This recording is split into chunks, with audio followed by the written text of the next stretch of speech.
So welcome to Docwob TV again. Oh yeah, Rob here from Docwob. Oh yeah, welcome to Docwob TV episode 12, I don't know what it is, hundreds of them.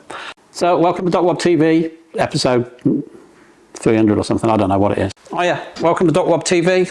Hey up everybody, Jeffro here for Docwob TV. Welcome to Docwob TV. Welcome to Docwob TV. Welcome to Docwob TV.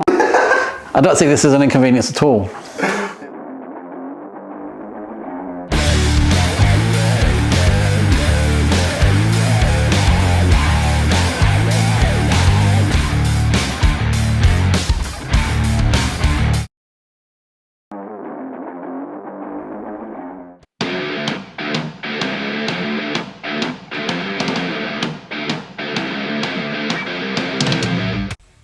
Okay, you Docwob lovers, basically this is Danny here doing the editing, and I thought it best to throw together some of the clips which in all fairness have been the best projects through the season. And first up is the mighty RM250 AF build, which was insanity, I'm sure we can all agree. So with these AF conversions, first job really is to get the frame, get the motor in the place, chain lines up, everything else lines up, place for the pipe. That's the biggest job, I will say. Then once you get your motor built, standard build, Hinson factory clutch cover, hard anodized, inner case, a couple of new gears, new rod, new mains, plated cylinder. We haven't had this one ported yet, because to be honest, the 06 RM motor is as good as anything. I was about at Suzuki when they changed from 2-stroke to 4-stroke, and in 05 the engineers decided they weren't going to be making 2-strokes anymore, so they put all the available technology into the 06 onwards, so that is really good. So you don't need to mess with it too much. We have got a good set of electrics for this, which does help the top end over rev, but we think the cylinder will be fine. If it's not, we can send it away, but I don't think we need to. So priority is getting now everything, all the ancillaries to fit around the motor. Motor's in place, motor's built, frame's fluffed and buffed. First thing, rear brake, always a bitch with these. The little tab you have for the rear brake return spring on the 4-stroke always hits the clutch cover on a 2-stroke. Clutch cover is so much bigger. So that's got to come off, which is why the pedal's not on properly. So we've used one of the factory RMZ450 from the European factory team, which have an adjuster pushed into the end. So we'll have to machine a flat onto the pedal and get it to the right height. So for the return spring then, we use a clevis mounted return spring mounted here to make sure everything returns good. Works cast titanium foot pegs, works titanium hangers, pins. That's everything going on in this little area. This is a full factory rear brake from Tedesco's bike back in the day. Magnesium carrier, standard diameter 240 disc. Factory wheel, I don't know if you can see that. Factory wheel, factory tag sprocket that match the colour of the rim. Works Dunlop even. So we're getting there, this side, we're looking good. The shocks piss me off. We've got a few work shocks, they don't fit. They hit the frame, there's no way they're going to work. So we've had to redo the standard shock. So we Cerakote the bodies to make sure that you don't get any anodized removes any of the tolerances. So we Cerakote it, we basically just bring the shock up. Nothing wrong with the standard shock, but it's going to look a lot nicer. So there's that. Subframe's been modified for this 4-stroke silencer mount. When we do get the JSV cone pipe and silencer, we're going to be making new mounts for the silencer. But until that gets here, I've left this lug on here because we may well need to use that for the rear pipe mount. Until we get the pipe on, we're not sure.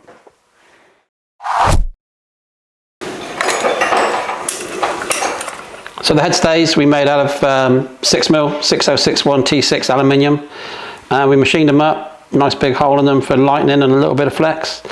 Everything's a bit of a soft fit at the moment because the cables, we have to bear in mind where the cables are going to go as we put it together. You don't want any nasty surprises. And then if you want to focus on these mounts here, they're the standard RMZ coil mounts. So we're hoping we can reuse those for the 2-stroke and then reposition the CDI somewhere sensible. Not quite sure where that's going to go yet.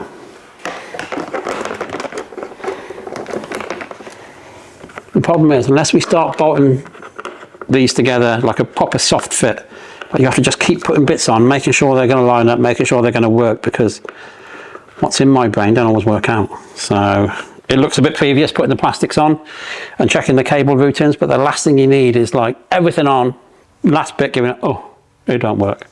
So, and also it keeps me motivated because I can see it coming together. I'll flip it around because it's the other side that needs more work on the hoses. Yeah.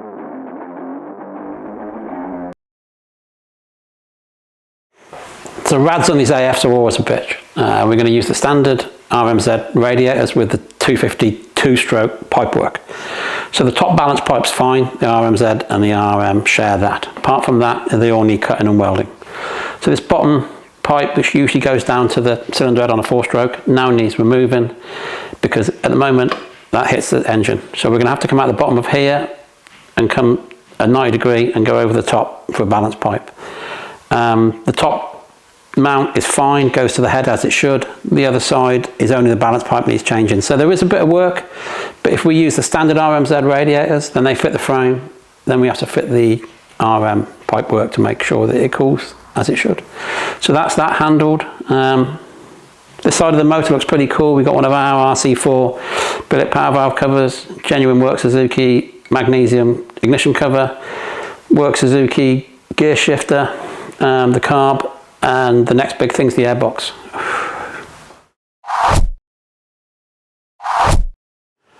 So biggest job on these latest generation RMZ chassis is the airbox. The airbox on the earlier chassis, the 2012-13s we did before, air boot fitted straight in, no problem at all. This, not so much, because the funny angle the 4-stroke engine sits on, the airbox sits this way.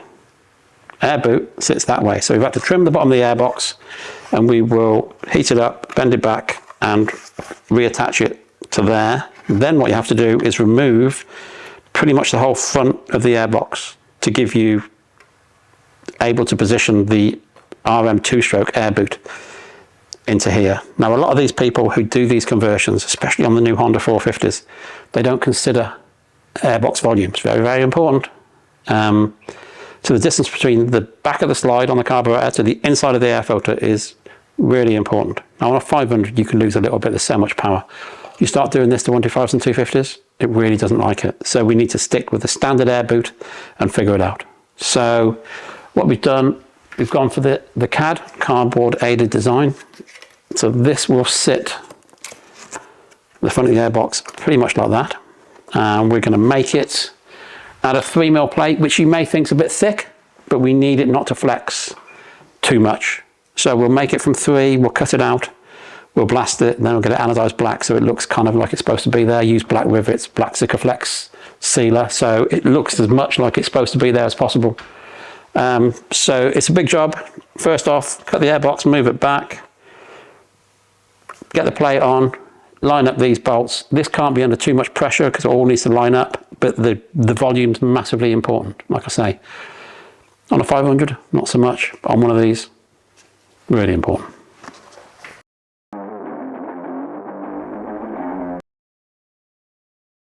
So I've got to mention the swing arm on these. They look really nice, the shape of them and the polish of them. These were really hard to do.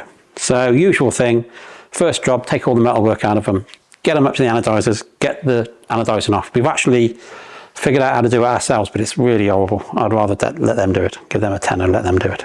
So the swing arm then gets stripped from anodizing, comes back. We've dry blast the front cast section, then get to work on the extruded section. If there's any little marks or dings, Martin the welder fills them up and we grind them off. This was just really horrible. There's no flat surfaces. Everything's radius. So that did our nutting a little bit, the swing arm. So you see here we've got factory axle blocks, factory axle, even the chain adjusters are factory because they got a little locator which goes into the axle block. Doesn't look a lot. I hated doing it, but it looks alright, it looks good now. So we've got a fair bit to do still. I'll show you around it now. So this is the 2019. I didn't realise they made these in 19, but you check the VIN number, she's a 19. So I thought they made them for 2020 onwards, but who knew? So it's a 2020, 2019 chassis with a 2006 RM250 two-stroke engine grafted in. It wasn't easy, but it wasn't the hardest one I've ever done either. So we didn't have to cut the frame cradle. So the chassis kept the integrity and the flex and everything. Obviously, I had to manufacture engine mounts, head stays. It gets all a bit close around here, so we've had to use a clevis mounted spring on there, and this is a factory RM250 Swingarm axle, so we can get the thing to adjust the pedal to the right height. The thing's trick. The fully rebuilt motor, it's ready to go. It's a really good engine. I was around Suzuki in 05 when they were going to stop making the RM250. So the engineer said, just put everything on the 06. So they didn't hold anything back. So the 06 is basically a factory engine. So there's that. We've rebuilt it. It's got the special, it's got a few factory parts in it. It's a nice thing. JSV provided the pipe silencer. We do modify the frame and the subframe, so it will take the standard pipe and silencer. So if you rode this to smash the pipe, you could buy an RM250 pipe and it would fit straight on. So there's that. It's got a Hinson clutch in it, Delta Force reed blocks, I believe. The chassis is all factory RMZ. It's crazy. From the tie foot pegs, hangers, linkage, the magnesium hubs, the works colour, yellow gold rims, even got works Dunlop tyres on. Works triple clamps with the factory stops, 23.5mm offset. Even got factory handlebars, which are the cross braces even recessed with titanium bolts in. They're really cool. We had to modify the rads, the bottom of the tank for the fuel tap. There's a lot going on. The front of the airbox was basically reconstructed with a sheet of alley to position the air boot, but it runs a stock air boot, so your critical airbox volume remains the same, so the thing will run how it should do. Engineers over here. Where's my coffee anyway? I thought you would be coming. No.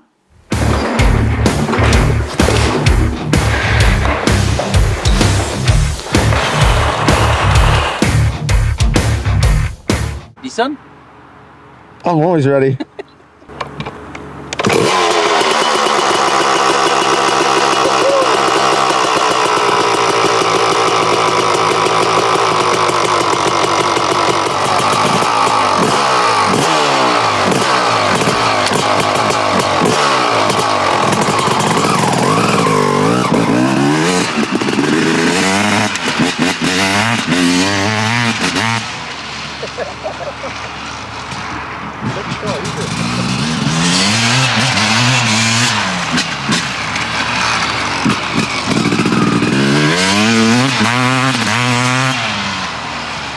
Yeah, that's better.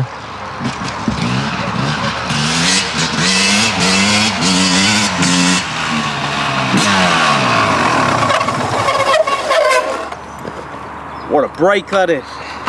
Oh yeah, it's hardly working, this disc, look. Oh, it's hardly working, but it's stopping. Imagine when it comes in, Joe. Should be up.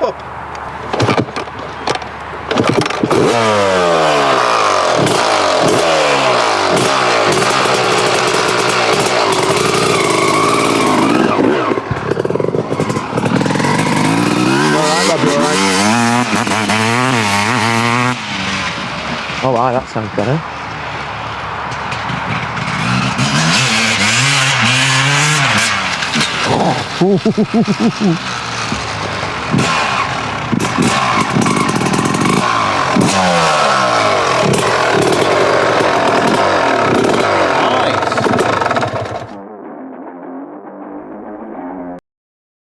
With the two strokes, it's a lot closer racing, you know, because there's not much margin in, obviously there's good riders, but there's not much margin in bikes, so I think it brings the racing closer, and then you've got all them top riders, like I say, and anyone can win, where the other GPs and stuff like that, you know that there's only going to be a few top riders, so it can be anyone's, and that's what makes it exciting for the crowd.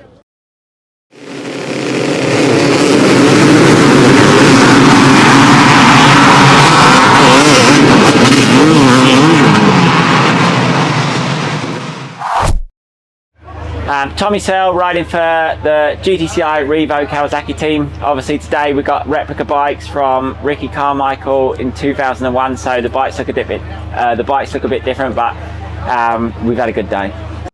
So here's a little bit from Tommy Searle, an interview that we basically, I lost the footage and thought I'd better include it into this as a little bonus.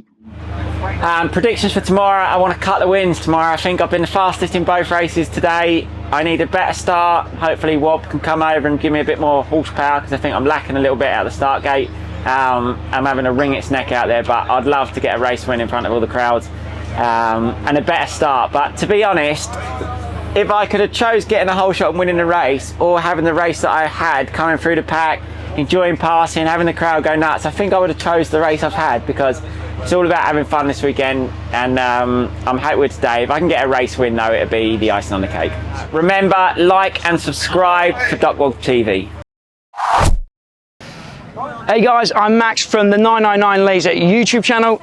We're here at VMXdN Foxhill 2023 and I cannot wait for the weekend. It's going to be epic. So we come to VMXdN Foxhill because there's just no other event like it, and for our channel we've got a big two-stroke following, vintage motocross following on our channel, and it's just unbeatable for me. I actually don't do cover that many events anymore. We're doing our own projects, building bikes, riding weird bikes, but this is one event that I'll never miss.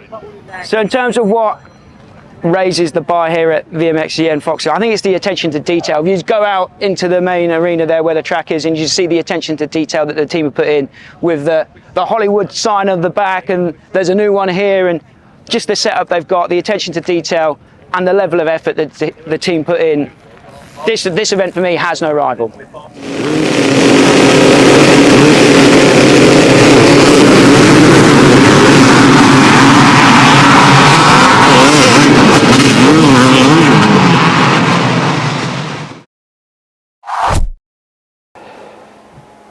So that's it for this roundup episode.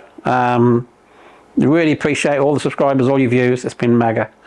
We got loads of merch coming up. They've got so much good content. Got some really good ideas. Any of you guys got any ideas of stuff you want to see us do? We can do it, no problem at all. I've gone past the fear of showing everybody what to do. I don't care now, I'll show you. Lots of ums going on. I'm fucked, I can't think of anything else.